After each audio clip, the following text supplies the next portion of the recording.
কৃপায় কি না সম্ভব, সাধু কৃপায় কি না সম্ভব। কিন্তু গুরুর বাক্যে বিশ্বাস হতে হবে। শ্রী ধ্রুবজি মহারাজের মনে বিশ্বাস আছে, গুরুদেব আমাকে বলেছেন তুমি ঠাকুরকে পাবে, এই মন্ত্র জপ করো। সেই মন্ত্র জপ করে গেছে, গোবিন্দকে পেয়ে গেছে। তাই তো বিশ্বাস অনেক দরকার। বিশ্বাস গুরু বাক্যেষু, যদি গুরুর প্রতি বিশ্বাস না থাকে, গুরুর বাক্যে বিশ্বাস না থাকে, তুমি জীবনভর মহারাজ জপ করো, তপস্যা করো, ভগবান পাবে না। বিশ্বাস বিশ্বাস গুরু বাক্যেষু। এক গোয়ালিনী ছিল আমাদের ব্রজমণ্ডলে, যমুনার পরে মাঠ বনে এক গোয়ালিনী থাকতো। সেই গোয়ালিনী নিত্য যমুনা পার করে বৃন্দাবনে গিয়ে সেখানে দধি দুগ্ধ বিক্রি করত। সকাল সকাল মরা দধি দুগ্ধ ঘৃত ইত্যাদি সব সঞ্চয় করে নিয়ে এসে বৃন্দাবনে বাজারে বিক্রি করে সন্ধ্যাবেলায় আবার মারা চলে যেত। সেই বিক্রয় করে যা কিছু টাকা পয়সা পেত তাতে তার জীবন চলে। একদিন মহারাজ যখনই ফিরে যাচ্ছে, একটু দেরি হয়ে গেছে, দেরি হয়েছে, মহারাজ গিয়ে দেখছে আর আজকে নৌকা নেই। নৌকা না হলে কি করে যমুনা পার হয়ে যাবে? যমুনার এই পারে বৃন্দাবন, ওই পারে হলো মাঠবন। এখন কি করে মহারাজ বেরোবে? চিন্তায় গ্রস্ত হয়ে গেছে। সেখানে যমুনার ধারে বংশী বটে, সেখানে একজন মহারাজ সাধু বসে পাঠ করছে। সেখানে সাধু পাঠ করছে, কিছু শ্রোতাগণ ভক্তগণ বসে পাঠ শুনছে। ভাবলো আর তো কোনো উপায় নেই, বসে বসে একটু পাঠই শুনে। বসে বসে পাঠ শুনতে লাগলেন। পাঠ শুনতে শুনতে খুব ভালো লাগলো, একদম মন আনন্দিত হয়ে গেল। পাঠের মধ্যে শুনলে সেখানে পাঠক মশাই বলছেন, যেই জীব শ্রদ্ধা বিশ্বাসের সঙ্গে ভগবানকে ডাকে, ভগবান তাকে ভবসাগর পার করিয়ে দেন। ওই যে সাধুর মুখে শুনেছে, পাঠকের মুখে শুনেছে, বাস মনে এত বিশ্বাস হয়েছে, মনে মনে ভাবলো যদি ভগবানকে শ্রদ্ধা বিশ্বাসের সঙ্গে জীব ডাকে, ভগবান তাকে ভবসাগর পার করিয়ে দেন, তাহলে কি যমুনা পার করাবেন না? গোয়ালিনী মহারাজ সেই রাত্রেবেলায় যমুনার ধারে গিয়ে গোবিন্দকে ডাকছে, হে ঠাকুর, হে গোবিন্দ, আমাকে যমুনা পার করিয়ে দেন। গোবিন্দকে ডাকতে ডাকতে মহারাজ যমুনার মধ্যে নেমে গেছে, আর দেখতে দেখতে যমুনা পার হয়ে চলে গেছে।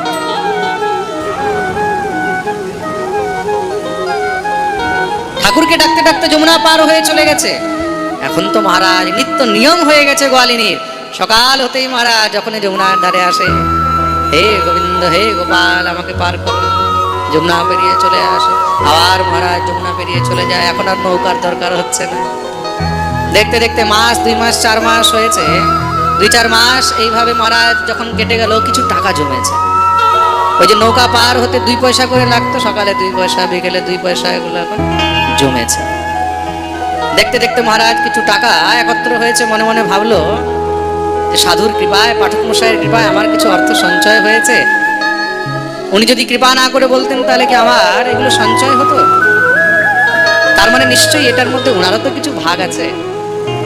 তা ওনাকে একদিন নিয়ে গিয়ে একটু সেবা করানো উচিত। গিয়ে মহারাজ সেই সাধুর কাছে, সেই পাঠক মশাইয়ের কাছে গিয়ে উপস্থিত হলেন, প্রণাম করেছেন।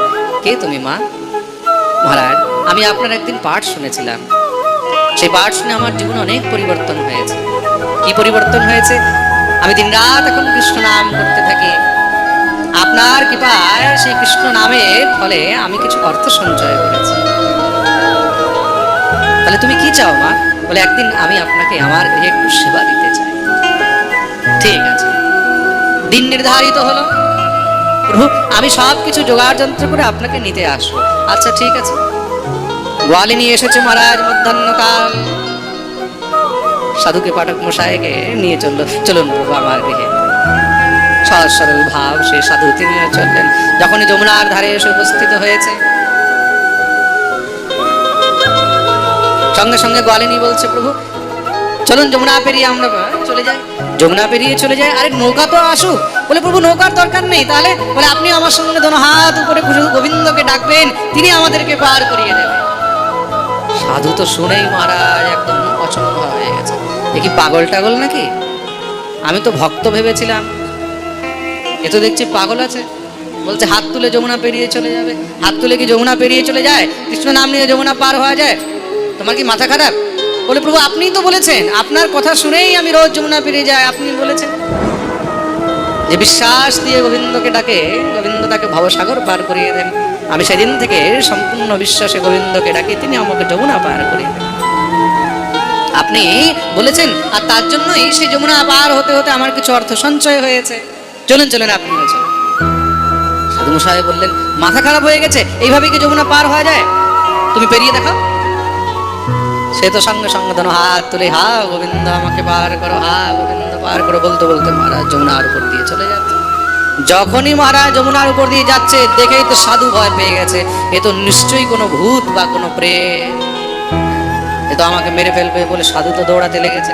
সাধুকে দৌড়াতে দেখে গোয়ালিনীও পিছনে পিছনে দৌড়াচ্ছে। আরে গুরুদেব দাঁড়ান দাঁড়ান দাঁড়ান, আরে মহারাজ দাঁড়ান, কোথায় যাচ্ছেন কোথায় যাচ্ছেন? যখন পিছনে দৌড়াচ্ছে সাধু আরো জোরে দৌড়াচ্ছে। বাবা রে, দৌড়াতে দৌড়াতে গোয়ালিনী গিয়ে মহারাজ চরণ ধরে ফেলেছে। আপনি কোথায় যাচ্ছেন? সাধু তো ভয়ে থরথর করে কাঁপছে, ছাড় আমাকে ছাড় আমাকে। না আমি আপনাকে ছাড়বো না, আপনাকে সেবা দিয়েই ছাড়বো। সাধু বলছে আমাকে সেবার দরকার নেই রে বাবা, তুই যা। না আমি তো আপনাকে সেবা দিয়েই ছাড়বো। সাধু বসে গেলেন, আর কোনো উপায় নেই।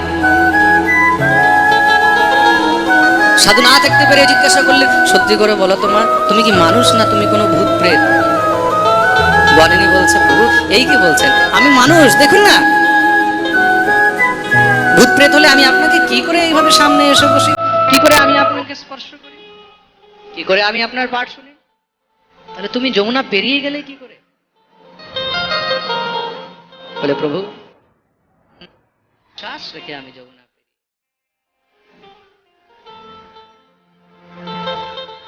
আপনি বলেছেন, আপনার কথা শুনেই আমার মধ্যে উৎপন্ন হয়েছে। আপনি চলুন আমার সঙ্গে, আপনার কিছু হবে না। সাধুকে নিয়ে চললেন দুইজন, হাত তুলে মহারাজ যখনই গোবিন্দকে ডেকেছে, হা গোবিন্দ আমাকে যমুনা পার করো। দেখতেই দেখতে মহারাজ যমুনা পেরিয়ে চলে গেলেন। যমুনা পার হতে সাধু সেই গোয়ালিনীর চরণে পড়ে গেলেন। মা